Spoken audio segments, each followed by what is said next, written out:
Biz hozir Koreyada ofisimizda o'tirib, xayolimga bir narsa kelib qoldi. Oldin Koreya Milliy universitetining videosini qo'ygan edim, obzorini. Odamlar kommentda boshqa universitetga ham boring deb yozibdi. Hozir issiq tashqari, lekin issiq bo'lishiga qaramasdan men shunday narsalarni yig'ishtirib turib, sizlarga universitetda obzorlarini boshlayman. Xullas, men hozir universitetga borgunimcha sizlar qaysi universitet ekanligini kommentda yozib o'tiringlarchi. Bu juda ham zo'r universitet. Binolari shunaqa chiroyli, xuddiki o'zingizni Harry Potterga tushib qolgandek his qilasiz. Atay keldim ishga. Endi mayli. Bugundan boshlab sizlar uchun Koreyadagi eng zo'r universitetlarni hamda sizlarga qiziq bo'lgan universitetlarni obzor qilishni boshlaymiz. Narsalarni olsam, mikrofonimni oldim. Xo'p, telefonimni zaryadchisini oldim. Har ehtimolga qarshi zaryad tugab qolsa, zaryadga qilib yurib obzor qilamiz. Bo'lmasa qani ketdik. Xonam ham zo'r joyda joylashgan, Koreyadagi Dongdaemun degan joyda joylashgan. Bilasizlar, Dongdaemunda mo'g'ul oshxonalar hamda o'zbek oshxonalar juda ko'p. Hozir sizlarga ko'rsataman. Mana bu yer o'sha mashhur Dongdaemun bo'ladi. Bu yerda mo'g'ul mahalla deb qo'yadi, lekin mo'g'ul mahalladan ko'ra bu yerda o'zbek oshxonalar ko'p. Misol uchun mana bu Grand Samarqand oshxonasi, biz ofisimiz esa bu yoq tarafda joylashgan 3-etajda. Biz ofisimizda Koreya ichki perevodlari bilan shug'ullanamiz. Mana turkchachilar qo'yib qo'yishdi o'zbek oshxonalar.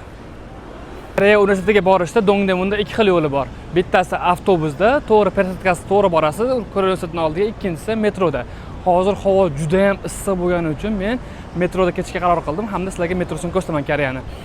Undan tashqari bitta narsani aytib o'tay, Koreyada yoz shunaqa issiq, misol uchun mana hozir O'zbekiston bo'lsa deylik, salqinda tursangiz, quyoshdan pana joyda siz isib ketmaysiz. Koreyada havo namligi uchun dim.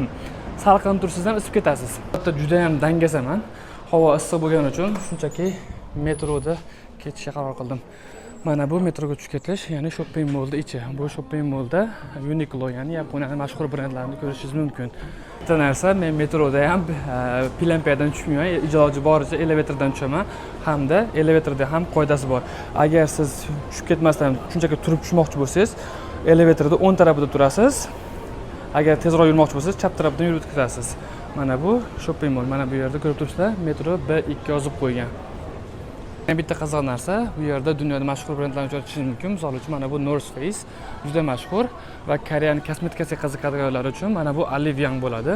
Ya'ni bu yerda siz har xil turdagi kosmetikalar topishingiz mumkin. Eng yaxshi taraflardan bittasi, bu yerda makiyaj qilib chiqsangiz ham bo'ladi. Misol uchun bu yerda tester degan narsalar bor. Koreyalar o'zi ham kirib makiyaj qilib chiqadi. Mana bu yerda ozodalik uchun hamma artib qo'yishyapti. Xo'p, bizning metro esa bu yoq tarafda joylashgan. Qiziq taraflaridan bittasi, bu yerda chet elliklar juda ham ko'p bo'ladi. Chunki bu Koreyaning hublaridan bittasi. Mana bu metroda ichida ko'rib turibsizlar, oyoq kiyimlar, magazinlar bor. Bu metroga tushib ketish, ya'ni metroda ichi. Mana bu sariq yo'lakcha esa bu nogironlar uchun yo'lakcha bo'ladi. Ya'ni buni ham ikki xil turi bor. Misol uchun bu oddiy chiziqcha bo'lsa, oldingizda xavf yo'q, to'g'ri yursangiz bo'ladi degan ma'noni anglatadi. Yana bitta turbuchaligi bor, uni ko'rsataman sizlarga. Mana bu yoq tarafda ko'rib turibsizlar, har xil aksessuarlar, magazinlari bor. Koreya metrolariga kirish eng qizig'i, menda praznoy bor, ya'ni bunga oylik to'lov to'laysiz, hech qanaqa sizdan pul olmaydi, bir oy maza qilib ishlatib yursangiz bo'ladi. Xo'p, odatda men kartani yoddan bilaman. Shuning uchun bunga qaramasdan biz shunchaki o'ng tarafga qarab ketamiz. Agar bilmaydigan bo'lsanglar, ana shu joydan bemalol ko'rib olsanglar bo'ladi.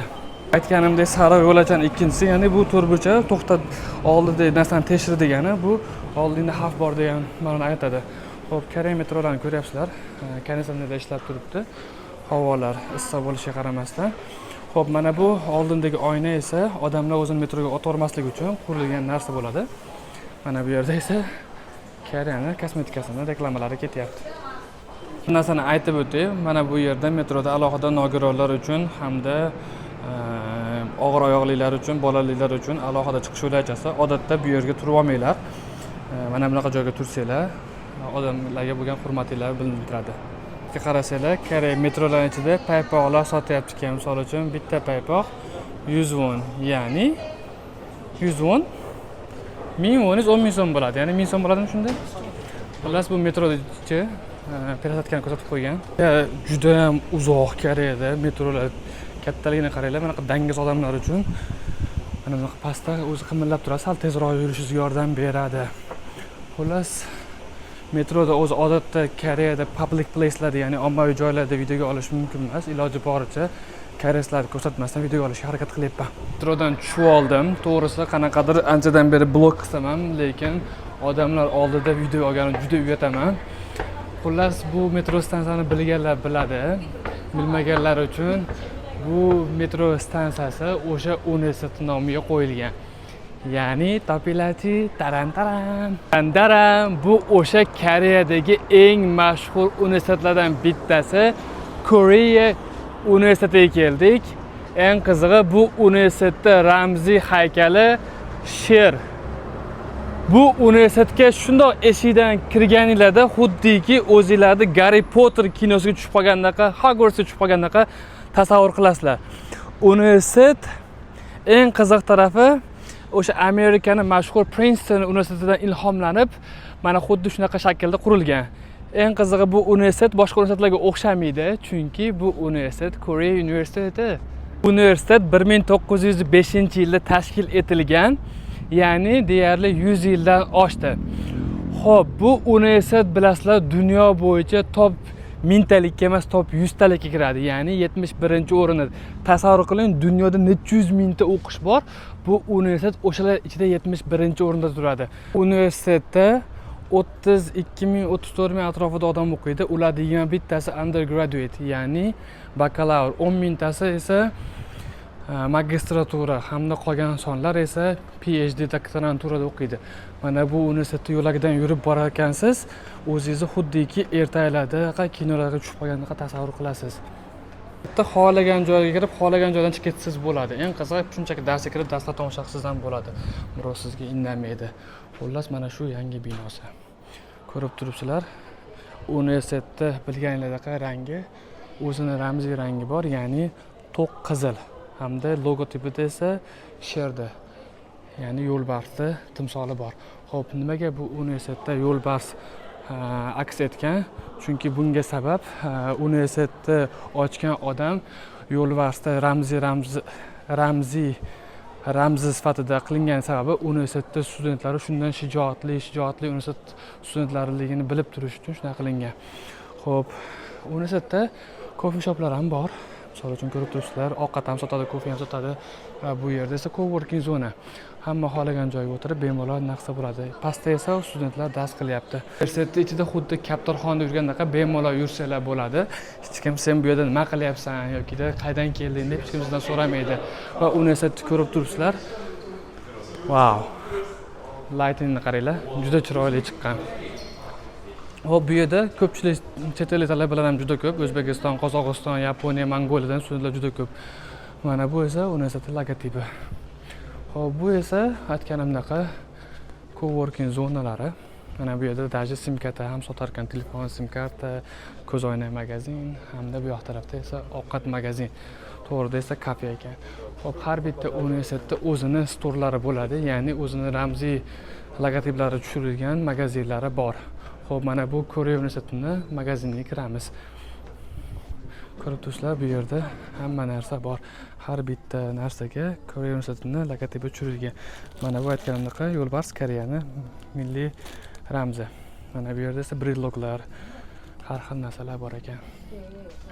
Kitoblar hamda menga eng yoqqan koreyacha jaketlardan bittasi mana shu Koreya universitetining formasi bo'ladi. Xuddiki Harvard formasiga o'xshaydi. Ranglari ham juda chiroyli. Hop, eng qizig'i menda bitta zo'r taklif bor. Agar bu video 5000 ta like yig'sa, xudo xolasa, mana shu Koreya universitetidan bitta sovg'a, daftarmi yoki bitta brillogmi olib, obunachimizni o'rtasidan bittasini tanlab olamiz. Komment yozishlari kerak bo'ladi. Kommentda Koreya so'zini yozib qoldirsalar, xudo xolasa obunachimiz bittasini tanlab olib, shu Koreya logotipi tushirilgan sovg'ani hadya qilamiz. Menda obunachilarimiz uchun bittasi uchun mana shunaqa sovg'a sotib oldim. Koreya universitetining ramzi tushirilgan brillog. Xo'p, mana shu videoda izohida Koreya universiteti haqida hech kim bilmagan ma'lumotlarni yozib qoldirsanglar, xudo xolasa kommentlarga tanlab olaman hamda mana shu sovg'ani ularga jo'natib beraman Koreyadan. Universitet ichida bank bor do'stlar. Mana bu yoqda esa ko'zoynak magazin. Xo'p, bu yoqda esa studentlar dars qilib o'tiribdi, chunki final examlar juda yaqinlashyapti. Universitet ichida piyonijom, ya'ni convenience store, o'zbekchasiga aytganda magazin bor. Ular hozir magazinga kirib narsa sotib olamiz. Koreyada issiq kunlarda mana shunaqa Powerade degan ichimlik bor. Ya'ni terlaganingizda bu ichimlik sizni salqinlantiradi. Ya'ni futbolistlarda ham ko'rganmizda, futbolistlar mana shunaqa ichimlik ichib yuradi. Bo'lsalar mana bunaqa apparatlar qo'yib qo'ygan. Bu apparat nima kerak deb o'ylashinglar mumkin.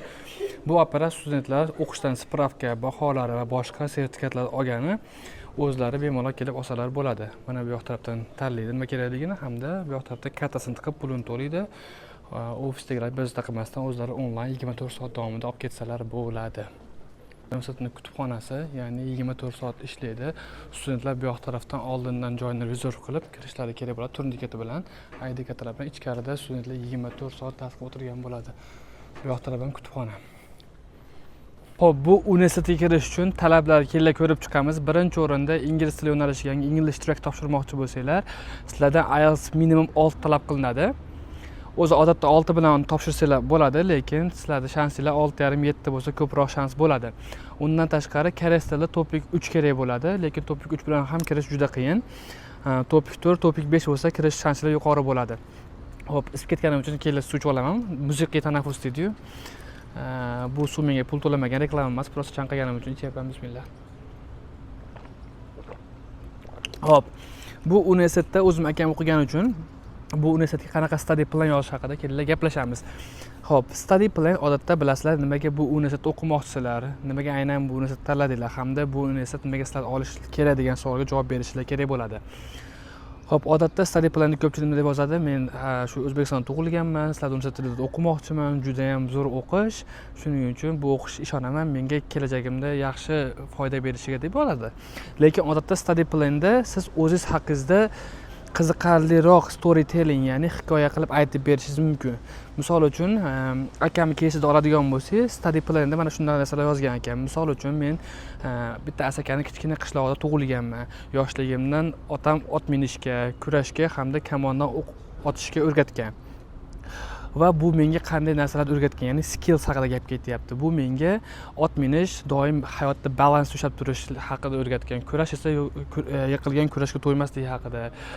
Kamonda o'qish esa doimo, misol uchun, har doim otgan o'qing nuqtasiga borib tegmaydi. Ko'p praktis qilsang o'sha tegadi degan. Hamda misol uchun qanaqa yutuqlarga erishgansiz desa, bitta kichkina qishloqdan chiqib Toshkentdagi, ya'ni O'zbekistonning eng kuchli Westminster universitetida talaba bo'lganman va u menga demak bundan ham ko'proq yutuqlarga erishsam bo'ladi deb turib, Inha universitetiga kirganman. Inha universitetida o'qib yurgan paytimda bitta do'stim mana shu Koreya universitetida o'qirdi va bu Koreya universitetiga shunday kelganman, Koreya universiteti bilan fall in love qilib qolganman. Ya'ni bu universitetni bitta ko'rishni sevib qolganman hamda bu universitetda darslariga kelib o'tirganman. Professor dars o'tishi yoqqan deb yozgan. Ya'ni sizlarga nima demoqchiman, shunchaki bu universitet zo'r, birinchi o'rinlik uchun topshiryapman emas, qandaydir o'zingizlar haqingizda hikoya, universitet sizlar haqingizda nimani bilish kerak, sizlar bu universitetga qanaqa skilllar bor, ya'ni qanaqa qobiliyatinglar bor, shuni sizlar ochib berishinglar kerak bo'ladi. Xo'p, yana nima aytib o'tsam bo'ladi? Study planda motivational letter degan narsa bor. Ya'ni motivational letter motivatsiya xati. Bu xatda xuddi o'sha aytganimdek study plan sal boshqacharoq varianti. Nimaga bu universitetda o'qishingizga motivatsiya bo'ldi degan savolga javob berishingiz kerak. Misol uchun, sizlar Koreya universitetining onlayn free darslari bor. Misol uchun, YouTube'da kirib tomosha qilsanglar bo'ladi. Misol uchun, veb-saytga kirib qaysi professorlar qaysi fandan dars o'tadi, keyin darslar qanaqa sistemada bo'ladi, shularni o'rganib chiqib, misol uchun study planinglarda o'sha narsalardan kelib chiqib yozsanglar, xudo xolasa, sizlarda shans kattaroq bo'ladi. Oxirgi yillarda, misol uchun, IELTS 7 hamda maktab baholari yaxshi, o'sha study planlarni yaxshi yozgan insonlarga Koreya universiteti kerak bo'lsa 1 yilga to'liq grant ham beryapti, do'stlar.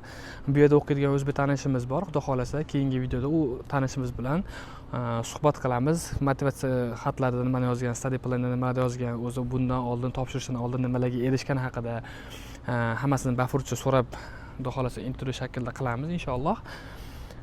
Va sizlarga ham xuddi shunaqa top universitetlarga topshirish kerak bo'lsa, misol uchun bizni kompaniyamizga murojaat qilsanglar bo'ladi. O'zbekistonda bo'lsanglar, Bright Future'da, agar Koreyada o'qiyotgan bo'lsanglar, xudo xolasa shaxsan o'zim sizlarga motivatsiya xatlari, misol uchun personal statement yozishda yordam beraman hamda reytingni past o'qishdan reytingni yuqori o'qishga transfer qilishlarga xudo xolasa qo'limizdan kelgancha barcha harakatda yordam beramiz. Koreyani faqat K-dramadan taniydigan insonlar bo'lsa, mana shu orqamdagi Koreya universitetida juda ko'p korean dramalar olingan. Misol uchun Cheer Up hamda Blackpink qatnashgan kino ham xuddi mana shu orqamdagi universitetda olingan. Bu bilan bugungi Koreya universiteti haqida qisqacha obzorimiz tugadi. Qiziqarli bo'ldi degan umiddaman va kommentda keyingi universitet qaysi bo'lishini izohda yozib qoldiring. Xudo xohlasa, keyingi universitetga borib qiziqarli obzorlar qilamiz.